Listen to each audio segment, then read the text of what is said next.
Welcome to Screw the Commute, the entrepreneurial podcast dedicated to getting you out of the car and into the money. With your host, lifelong entrepreneur and multimillionaire, Tom Antion. Hey everyone, it's Tom here with episode 454 of Screw the Commute podcast. I'm going to revisit something here that I did a couple years ago. I mean, it's very lucrative, but there's been some major changes in email marketing. So this is going to be part one, and then next Monday will be part two. So I got to tell you, email marketing is where the money is. You really got to absorb this episode and next Monday's episode and visit the show notes for examples, because with all the other stuff that's available, people at my level, we're all making the money off of email. All right. There's very few exceptions. Okay. So check that out. Now, speaking of money, how'd you like me to send you a lot of money? Well, if you refer me, my affiliate program pays big commissions and I hardly get any refunds. So your people you refer me to will be very happy because I always do quality products and services, and I really am a stickler on customer service. So email me at tom@screwthecommute.com if you're interested in that program. And grab a copy of our automation ebook. We've told you about this 100 times, and if you haven't downloaded it yet, what is wrong with you? This will save you enormous amounts of work. It'll just make you lightning fast so you have more time to do the other stuff you want to do. So check it out at screwthecommute.com/automate-free, screwthecommute.com/automate-free, and do the darn stuff. I'm telling you, you're going to thank me. And pick up a copy of our podcast app while you're at it at screwthecommute.com/app. That's APP. So you can take us with you on the road. Now, I usually tell you about my school, but there's something way bigger than that. And it's a program we're doing for people with disabilities. And we're doing a GoFundMe campaign to finance their tuitions, and we're going to hire people with disabilities to help run the program. And I'm just so excited about it. But I really need your help because it's a lot more work to help these folks. And, they have to, some of them are sight impaired, some of them have mobility problems and, all kinds of things. So we need your help. We're going to hire people with disabilities to help run the program. We're going to spend a lot more of our instructor time and things helping people. So we need your help. And then, let me tell you the big vision. The big vision is to make this successful, get them hired or starting their own business or both. And then I'm taking a grant writing course so I learn how to approach corporations and foundations so we can really ramp this up big and help lots and lots of people. So please give us a hand on this. Go to the school site, imtcva.org/disabilities, and that'll be in the show notes. All right, let's get to the main event. Email marketing. Well, you can make a lot of money with quality email marketing. That's the way I've done it for 27 years now. But still to this day, with all the fancy social media and text and messenger marketing, and people at my level make virtually all our money through email. Now, in this part one episode, I'm going to cover the mechanics and some of the theories of email marketing. And next Monday, I'm going to cover the extremely important issue of subject lines. See, if they don't open the email, nothing else matters. Then in a future episode, I'll cover list building. Now, the reason I'm doing it in this order is to save you from yourself, okay? I don't want you emailing a bunch of people and getting no results. And I especially don't want you to get negative results. You got to do this right to get the results you want. And I just said negative results. What do I mean by that? Negative results at the mild end mean your emails, they take you too long to create. At the moderate negative level, many of your emails get caught in spam filters, so you kind of wasted your time. Nobody's going to see it. And at the severe negative level, oh my God, I lived through this one time and that was enough for my whole career. You get yours and possibly someone else's website shut down because of something you did either on purpose or just because you didn't know any better, or you relied on what somebody else said that wasn't in your best interest. And I've even run something now. I was in a podcast mastermind and somebody was bragging about this new email program that grabbed people's addresses and they didn't know it. And they kept arguing with me about how, yeah, it's legit. It's legit. No, it's not legit. They have to give you permission to email them. Oh boy. Well, we'll get into that later. All right. So in this episode, I'll be covering all the things you need to know about email marketing to be efficient and safe. And then next Monday, I'll show you how to get the darn things opened and how to sell more stuff. All right, now email marketing also includes autoresponder marketing, which autoresponders are emails, but they're triggered in a certain way. And I probably should recap that here. A broadcast email is one that you send out to a bunch of people anytime you feel like it. An autoresponder email is triggered by something the other people do. So you decide on when you want to send a broadcast. Other people trigger autoresponders that you have made up. And let's say they might buy something or opt into your list, or they sign up for something to get a freebie you're giving them. In some cases, they could email you a certain email address to trigger the autoresponder, but you just don't see that very often anymore. Now, I covered autoresponders heavily in episode 10, all about shopping cart systems, where good shopping cart systems include unlimited numbers of autoresponders. And you really should review that episode and note that we use and promote kickstartcart.com. And of course, that'll be in the show notes for you. Okay, I got some overriding principles for you. In general, the more email you send, the more money you'll make. Up to a point. Okay, you can overdo it, but most people don't. I'm going to talk to you more about in the frequency section next week. But and that section is going to be about how to figure out how often you should send email for your market and your promotions. The next principle is, in my not so humble opinion, all right, social media has one purpose and one purpose only. And that's to get the people the heck off of social media and onto an email list that's under your control. Yeah, I know social media is a must for credibility building, and that people that want to do business with you are going to frequently check out your social media, or I get all that.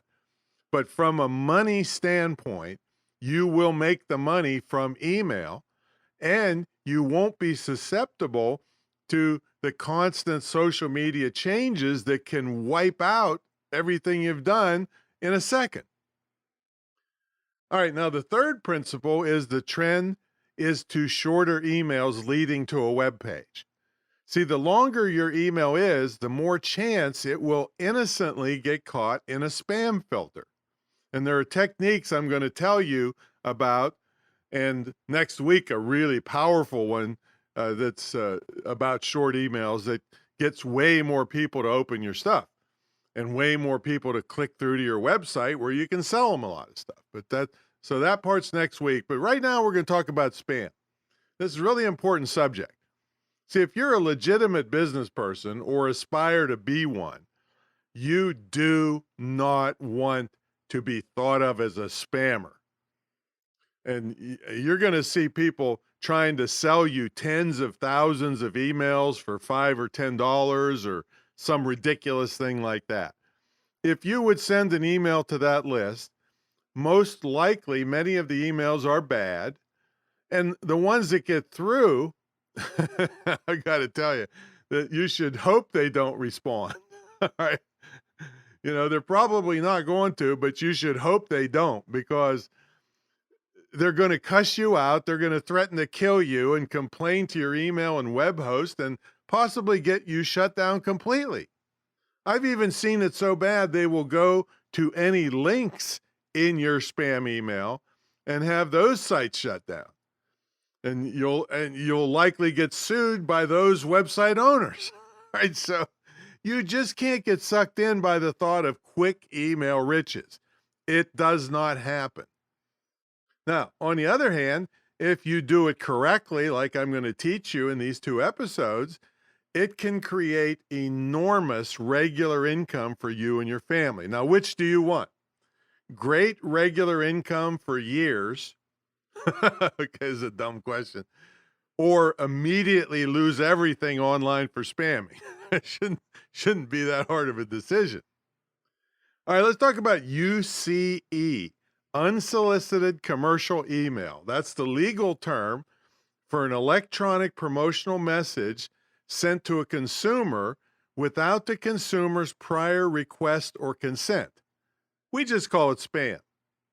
Now, here's some typical ways you can become a spammer, all right, if you so aspire to.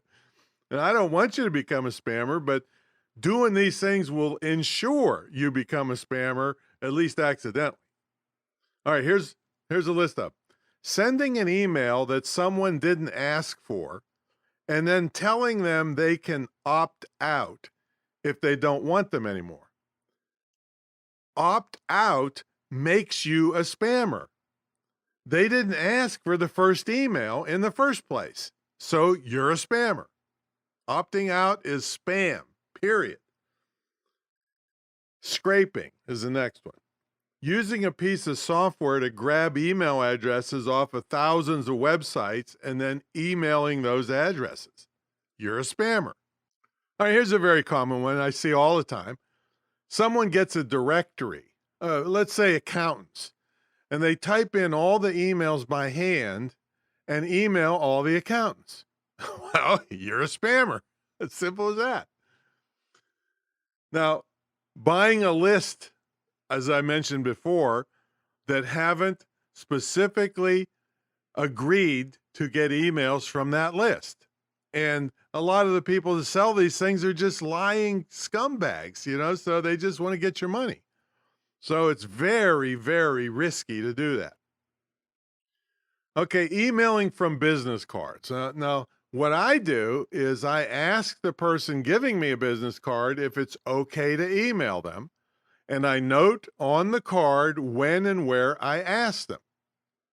Now, I do this a lot when I speak. I hold a business card drawing, and I tell people from the stage, usually on video recorded, that if they don't want to get emails from me, just write no emails on the business card. And hardly anybody does, because I don't do that until at least halfway where they see fantastic value from my speech. And I teach all this stuff in my entire back of the room sales method as part of my professional speaking mentor program at antion.com/pro speaking. I think you can do screwthecommute.com/pro speaking also. And I've made millions of dollars selling at the back of the room without being obnoxious, so I can teach you how to do it.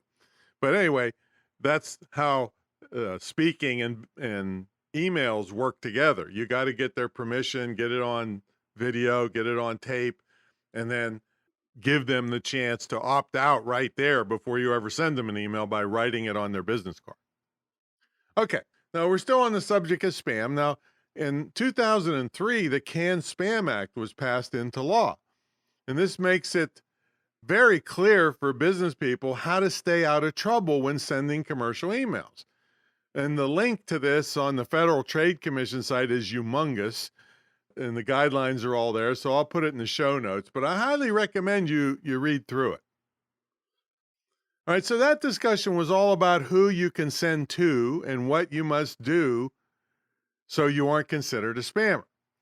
But here's the thing, just because you aren't a spammer does not mean your emails will get through spam filters, even to people that want your emails. So this next section is going to tell you what to do to get the most possible emails to the intended recipients. All right, so let's talk about spam triggers. Spam triggers are words or phrases that make your email look like spam to a spam filter. Now, you could innocently write something that to you And even to the recipient, looks like nothing but the information you wanted to convey about your product or service or free webinar or whatever you're writing about. But to a spam filter that sees a billion emails an hour, that innocent thing you wrote may look like spam to the spam filter, and your email doesn't get through. So you must avoid putting these words and phrases in your emails. For instance, I never use the word money or free in an email. And there are hundreds more things I don't do. Probably thousands of words and phrases you don't want to use. Now, I really want you to get a feel for them. So in the show notes, I've put links to lots of lists of spam triggers. However, there is an easier way to avoid the spam filters, which I highly suggest you use because it's more accurate and up to date than you could ever be, and it's way faster. So enter Spam Assassin. Ooh. Now I have no affiliation with this company directly or get any money from them. This is a program which is always kept up to date where you can put in your email that you plan on sending out, and it will evaluate what your email looks like to a spam filter before you send it. That way you can fix any problems and get a better spam score. Now, in spam scores, the lower the score, the better. 5 is bad. 0 is great. Now, if Spam Assassin gives you a 5 as your score, don't even bother sending out the email. And here's a couple reasons why. Virtually none of the emails will get through. You're basically wasting your time. And this is an extra bad one you probably didn't think of. Now, the server you are sending from starts to look like a spam server, where eventually everyone refuses to accept emails from your server because that server is sending out spam all the time. All right, so that's 3 things that are really bad about this. Don't send out emails that look like spam. Now, you can either sign up separately for Spam Assassin, or it's included very conveniently in the email section of the shopping cart system I promote, Kickstart Cart. So in the email section of the cart, all you have to do is paste in your email, click the Spam Assassin link, and read your score. If it's a good score, you hit send. If it's not, Spam Assassin tells you what to fix. You fix it, and then hit send. Now, in that extra 30 seconds, you can make a lot more money because more of your emails will get through. Now, you also want to put a section on your website on how people can whitelist your email. In other words, they're telling their spam and junk mail filters definitively that they want to receive your email and not let a spam filter be the judge. Now, it's not 100% perfect because there's spam filters all along the way before they get to the recipient, but it will help get more emails through. So you can see my whitelist area at screwthecommute.com/whitelist and basically copy it, double check that everything's still current, and put it on your website. All right. Now, when you get into email marketing, you will most likely get approached about ad swaps and solo ads. And these are with other list owners. You got to be extremely careful about these deals. If the other list owner hasn't been careful about how they got their email addresses, you could get in trouble or shut down by having your email or your link on their email. So be especially aware when you see people claiming really large lists and only charging you a little to advertise yourself to their list. I can't tell you how many times those lists were all scraped email addresses, fake email addresses, and if you're lucky, you will only lose money for being advertised in the list. If you're not so lucky, again, you could get shut down. And one other thing about spam, you should clean up your undeliverable emails. These are called bounces. There's hard bounces and soft bounces. Hard bounces, clean them out. They can't possibly get through. The address is bad, or there's no address there anymore, or whatever. Soft bounces, you can let it try a couple times, maybe there was just a glitch. But once a thing bounces 3, 4, 5 times, it ain't going through, and you're just looking worse. Your open rates will be less, and you're looking worse to the servers and the spam filters and everything, all right? So you don't want to look like a spammer just because you got a bunch of undeliverable emails. So keep your list clean. And most of the services, Kickstart card included, will give you a list of bounces. They'll say hard bounce, soft bounce, or unknown. And you just look at it, a week, once a week. You just take a peek at it. Oh, okay, it looks all right. Close it. The next week, though, you saw, oh my God, there was 48 hard bounces. Well, go and delete those people. Don't keep sending to a hard bounce. I mean, that's going to make you look really bad. Now, this is spam related, and I'm going to cover it in a future episode on list building, but you do have to decide if you want people to double opt in to your list or single opt in is good enough. I'm going to cover that in list building in a different episode, but the only thing I wanted you to know is that single opt in has more of a chance to get spam complaints. See, because single opt in means that anybody could go to your sign up form and throw somebody else's address in there just to harass them. And then you start emailing them like crazy, and then they blame you, and the person that did this whole thing is sitting back and looking and laughing at both of you. See, so double opt-in is more safe for you to get out of spam complaints, but you'll get less people to sign up because some won't notice the confirmation email that they get that says, do you really want to be on this list? But that's a decision you can make, or if you're in my program, I'll help you make the decision based on your situation and your market. Okay, let's look at the format of your email. Now, people in my butt camps, and by the way, those of you that don't know, butt camp is one of the top, is probably the longest now running, continuously running internet marketing seminar ever. Mine started late 96 or 97, early 97. And I come from a comic background, and people were begging me to teach them what I had learned about internet marketing. But I was not about to do what everybody else does, and have a boot camp. And I thought, oh man, I'm sitting here making all this money sitting on my rear end. I'll call it butt camp. And it caught on. I know it's a goofy name, but it's a very serious seminar on internet marketing. I've done them in 11 countries around the world, except in England, they made me call it bum camp. So anyway, people at the camps always want to argue with me about whether they should do their emails in plain text or HTML. And HTML means it'll come out all nicely formatted and looking like a web page.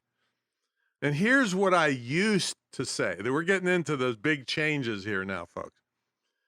Here's what I used to say for probably 25 years that I've been doing this out of 27. I would say, get this through your head. Nobody at my level who makes their living internet marketing and sending emails uses HTML email. We just use plain text. And I'll tell you why in a minute. So that's what I would say. 25 years, dead against it. And also I tell them, you might see some well-known person use it because some geek is doing it for them, and that geek never made a nickel actually selling online. The well-known celebrity didn't know any better. They make their money some other way, and they don't depend on email to do it. So you can't count on that just because you see some big shot sending it. But everybody says, oh, I want it to look so pretty and impressive. Well, all that prettiness doesn't mean a thing if you don't make money from the email or if they never even see it. There's so many negatives to HTML email. This is all the stuff I preached for years. See, HTML takes way more time to create. I could create 4 or more email promotions easily in just plain text and make way more money in the same amount of time as you creating your one super fancy, nice HTML email. Now, HTML email can make you look bad and you'll never even know it. Some estimates say that as much as 60% of HTML email does not get to the recipient looking like it was intended to look when you sent it. Now, this means if you aren't a really professional level email tech person, you probably don't know all the tricks necessary to make your HTML email look good when it gets to your subscriber. And if you hire one of these people, you're going to pay a fortune because that's a pretty high level person. Remember, this is all the stuff I've been railing against for years. I'm going to tell you a big change here shortly. Now, HTML was originally invented by the porn industry. Many people, still to this day, the spam filters tend to target HTML email, which could further limit their delivery of your emails. And many recipients of your email, me included, have preview windows that are set to eliminate graphics. So your gorgeous email looks terrible in the preview window and may not convey any of your message. So people won't be inclined to even open it. Now, as an experienced marketer in the past, the only time I would even consider HTML email is if I was starting a new project and I wanted to know the open rates of the emails. This can be calculated with HTML email, but not with plain text. Then I would switch back to plain text. All right. A couple of years ago, the internet world changed. And so, like I always do, I changed with it. I now use HTML email after 25 years, right? The last 2 years, I've been using HTML email, but guess what? It's still not fancy. It's still only text and links. The graphics will still have all the problems I noted above, and it would still take you way longer to create. And it's going to potentially look like hell, and you wouldn't even know it because of all the different email receiving people. And it looks good to you when you send it, but you have no idea what it's going to look when they get it. And that's the bad part, because you're sitting here all happy and all proud of yourself, and they're sitting there thinking, what an idiot. This thing looks like, well, I don't want to say a kindergartner because they could probably do better than you anyway, but it looks really bad on their end. Now, I use HTML because it's more accepted. I can easily monitor open rates. I can use simple formatting that I couldn't do with plain text. I can bold. I can change fonts. I can change the size of the fonts. Now, don't get crazy with fonts either, because if the recipient doesn't have that font, a fancy font on their computer, it's going to default to their default font, and you have, again, no idea what it looks like. So just use standard fonts. I think I said I can change the size of the fonts. I can add bullets. I can add color. I can embed long links under text, like click here, and it might be a humongous link that it would look crazy. But under the click here, it doesn't look crazy. Okay? Some of the things we still do is we put space between paragraphs, keep the paragraphs very short, 1 or 2 sentences. Remember, you're never going to get an A from your English teacher for sales and email copy, so don't worry about it. We care about the easy readability on a screen for the recipient so they can understand your email. And remember, you've got to make sure it looks good on cell phones and tablets too. See, that's been for quite a few years now. So we want it to be readable for the recipient so they can understand it easily and be encouraged to buy your stuff or click through to your website, sales letters, so you make money. Now, and just a little bit about paragraph length. See, if you write these long paragraphs or take it from your book and just paste it in, it fills up the whole screen on a cell phone, and people are, can't hardly read it all now. And then they look at it and they say, oh man, that's too hard to read. And they leave. So short paragraphs. All right. Now you can read about the Can Spam Act and that link that I gave you earlier. And you must have your contact info and an easy remove link on all your emails. Now, if you're using kickstartcart.com, all this is inserted automatically for you. All right. Now, before we end up part 1, I want to give you a tip on your subject lines, which I'm going to cover in depth next week. But before that, I want to remind you about the program my school is doing with persons with disabilities and how I so want and need your support. So many people have commented on the Facebook page to cheer on the disabled candidates in the school and to support the program on the crowdfunding page. So please lend your support at imtcva.org/disabilities and then click on our GoFundMe link. Thanks very much for that. Okay, here's your tip on subject lines. Make them 50 characters or less, including spaces. Put the most important part of the subject line to the left.